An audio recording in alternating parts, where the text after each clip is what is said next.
goreng.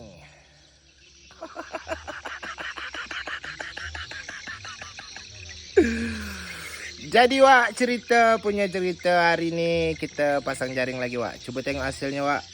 Ni Wak. Tapi kita tak sempat nak rekam kena kita lap tadi Wak.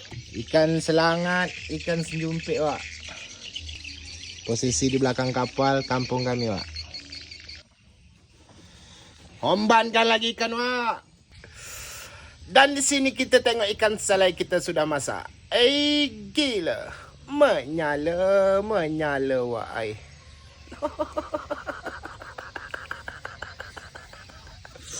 Gila Wak, bapak-bapak lemak Wak, ikan selangat Wak. Ini kan duri yang kena lokah kemarin Wak. Makan dekat api aja Wak. Bismillah.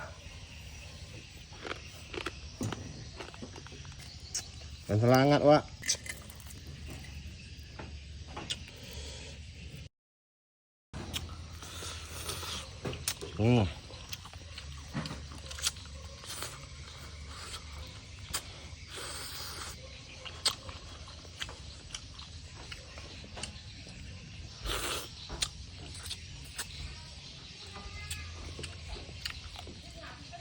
Gila lemak Wak.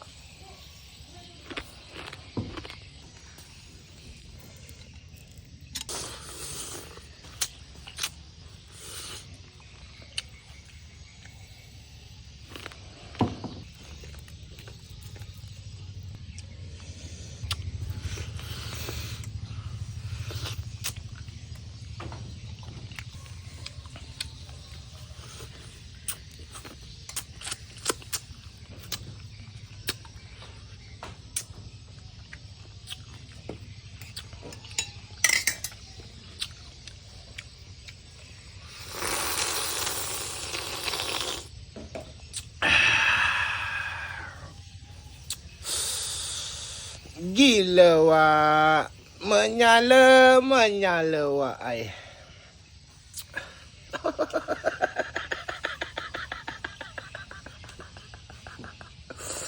Bapak-bapak lemak Wak, ikan selangat ni.